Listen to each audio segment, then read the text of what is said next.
వ్యాస భగవానుడే. వ్యాస భగవానుని చేతనే. ఇంకొక రెండవ విషయం, అష్టాదశ పురాణములలో భ అనేటువంటి అక్షరంతో ఏమండి అనేక మద్వయం భ్రత్రయం వచతుష్టయం అనాపలింగ కూస్కాని పృథక్ పృథక్ పురాణాన్ని పృథక్ పృథక్ అని కదా చెప్పింది.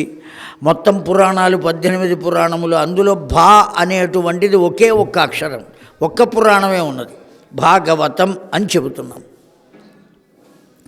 మరి ఈ భాగవతం అనబడేటువంటిది దేవీ భాగవతం అనుకోవాలా, లేదు శ్రీమద్భాగవతం అనుకోవాలా? కేవలం దేవీ భాగవతం అనే అనుకోవాలి అని అనేక పండిత లోకంలో ఉన్నటువంటి అనేక మంది యొక్క అభిప్రాయం. నా అభిప్రాయం కూడా అంతే. శ్రీమద్భాగవతం అనేటువంటిది ఎప్పుడు రచించబడింది? అది కేవలం అష్టాదశ పురాణాల్లోది కాదండి. శ్రీమద్భాగవతం కాదు అని నిర్ధారించడానికి మనకు ఆధారం ఉన్నది. కాకపోతే అష్టాదశ పురాణాల యొక్క జాబితాలో శ్రీమద్భాగవతమే ఉన్నది, కానీ దేవీ భాగవతం లేదు. అష్టాదశ పురాణాలు చెప్పాలి అంటే భాగవతం చెబితే కానీ ఒప్పుకోరు. అందులో దేవీ భాగవతమే చెబుతా, నేను భాగవతం చెప్పను, అది లేదు అని అంటే జనం వినేటువంటి స్థితిలో లేరు. ప్రజలు, శ్రోతలందరూ కూడా భాగవతమే చెప్పాలి అని వాదన.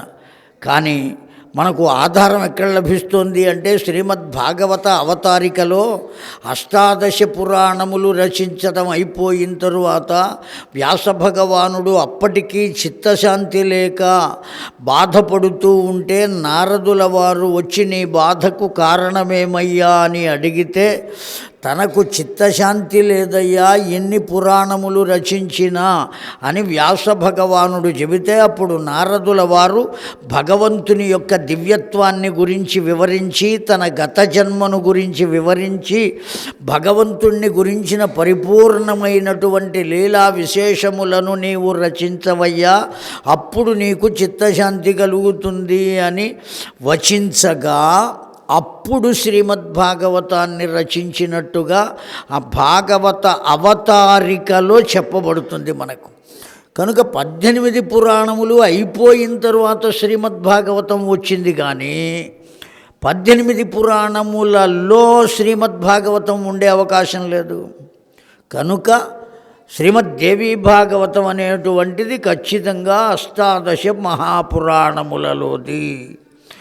ఇంకొక దేవీ మహత్యము, ఇంకొక దేవీ భాగవతం ఎక్కడదయ్యా అంటే పెద్దలు చెప్పారు, అయ్యా ఉపపురాణములలో దేవీ పురాణము అని ఒకటి ఉన్నది.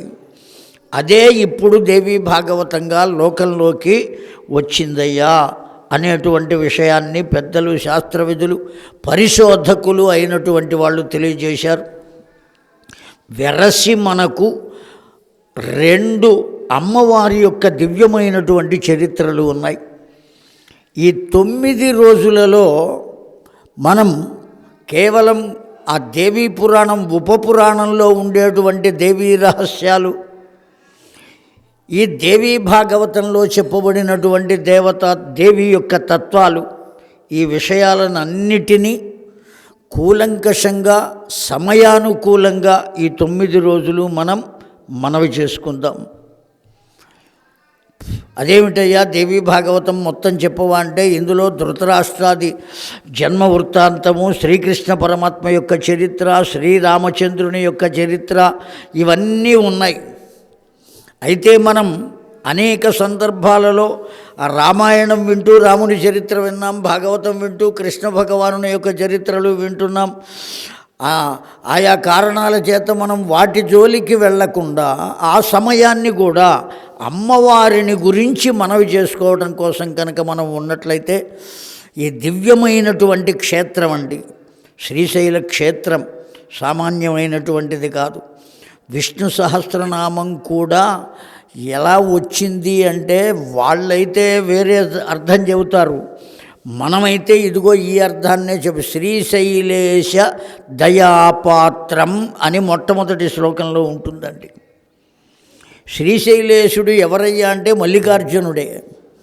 వాడి యొక్క దయచేతనే మనకు విష్ణు సహస్రనామ స్తోత్రం వచ్చింది. అంత దివ్యమైనటువంటిది క్షేత్రం. అంతేకాదు ఏ ప్రాంతంలో ఏ దిక్కులో ఉన్నవాళ్ళు కూడా సంకల్పం చెప్పుకునేటప్పుడు ఏమని చెప్పుకోవాలండి? శ్రీశైలస్య ఈశాన్య ప్రదేశే, శ్రీశైలస్య వాయువ్య ప్రదేశే, ఇట్టా చెప్పుకోవలసిందే. కనుక ఆ శ్రీశైలము అనబడేటువంటిది ఎక్కడ ఉన్నది అంటే నాభిస్థానంలో ఉన్నదండి. కేంద్ర బిందువు ఇది. దీని చుట్టూతా మిగతా ప్రాంతములన్నీ ఉన్నాయి. మన అదృష్టవశం చేత ఒక 9 రోజుల కాలము సాక్షాత్తు పరమేశ్వరునికి కేంద్ర బిందువైన భూమిలో 9 రోజుల పాటు ఉండటం అనేటువంటిది చాలా చాలా చాలా చాలా ఎన్నో జన్మలలో మనం చేసుకున్నటువంటి పుణ్యవశం చేత లభించిన భాగ్యం ఇది. కేవలం ఉండటం మాత్రమే కాకుండా అమ్మవారిని గురించినటువంటి, ఎందుకంటే అమ్మవారిని గురించి చెబితే అయ్యవారికి ఆనందం, అయ్యవారిని గురించి చెబితే అమ్మవారికి ఆనందం.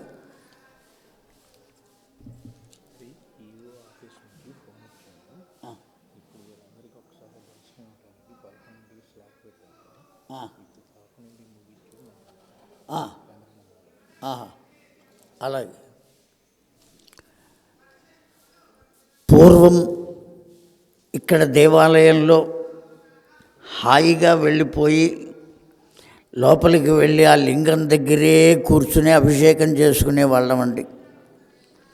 మా పెద్దన్నగారు బుర్రా శివరామకృష్ణ శర్మ గారు అని చాలా గొప్పగా హరికథలు చెప్పేవారు.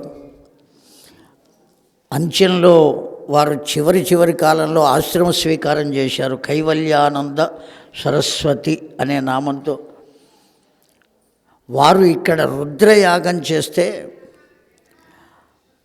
చిన్నవాణ్ణి కనుక, అందరికన్నా చిన్నవాణ్ణి, చివరివాణ్ణి నేను.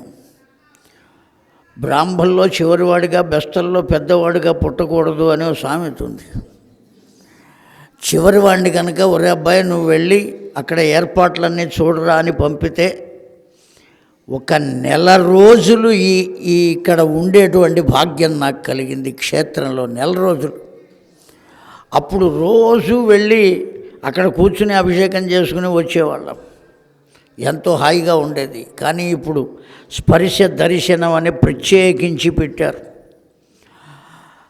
ఆ స్పర్శ దర్శనం చేసుకోవటం చాలా అదృష్టం కనుక పెద్దలు ఈ వచ్చినటువంటి భక్తులందరికీ కూడా ఏర్పాటు చేద్దామని అన్నారు. దానికోసమని అక్కడ ఉండేటువంటి అధికారితో మాట్లాడితే వారు సమయం ఇస్తామని చెప్పి ఇప్పుడు ఫోన్ చేశారు. 11 గంటలకు మీరు అక్కడికి చేరుకునేట్టయితే తప్పనిసరిగా మీకు అందరికీ కూడా ఆ దర్శనం ఏర్పాటు చేస్తారు. అందువల్ల ఈ పూట మనం 11ంటికే స్వస్తి చెప్పుకుని అక్కడికి వెళ్ళి దర్శనం చేసుకుని కనుక వచ్చినట్లయితే ఆ దర్శనం అంతకన్నా కావాల్సిందే ఉందండి. అసలు ఇప్పటిదాకా ఆగకూడదు. శ్రీశైలానికి ఓ ప్రత్యేకమైన దర్శనం ఉంది, ధూళి దర్శనం అని. రాగానే ముందు రాత్రి నేను రాగానే అక్కడ పడేసి తలుపులు వేసేసి వెళ్ళిపోయా, దర్శనం కోసం వెళ్ళిపోయాం. కనుక ముందు ధూళి దర్శనం చేయాలి పరమేశ్వరుణ్ణి. చాలా గొప్పగా హాయిగా ఆనందంగా దర్శనం జరిగింది.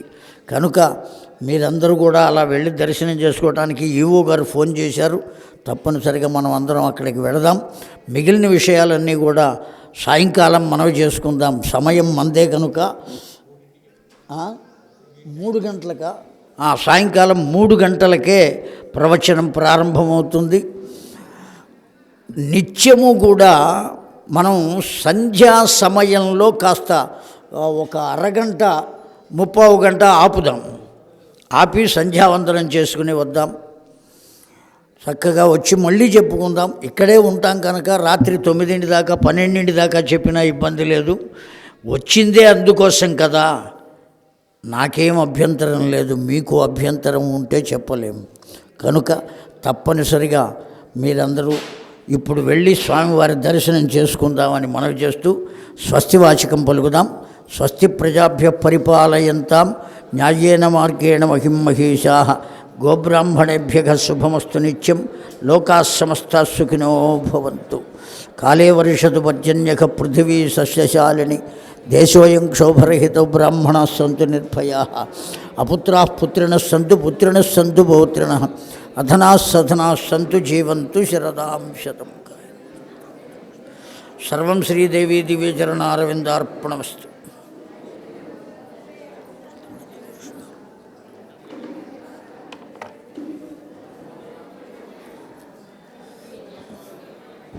ఈ శ్రీదేవి గేట్ బయట మా అబ్బాయి మనోజ్ ఉన్నాడు, అతన్ని కలవండి.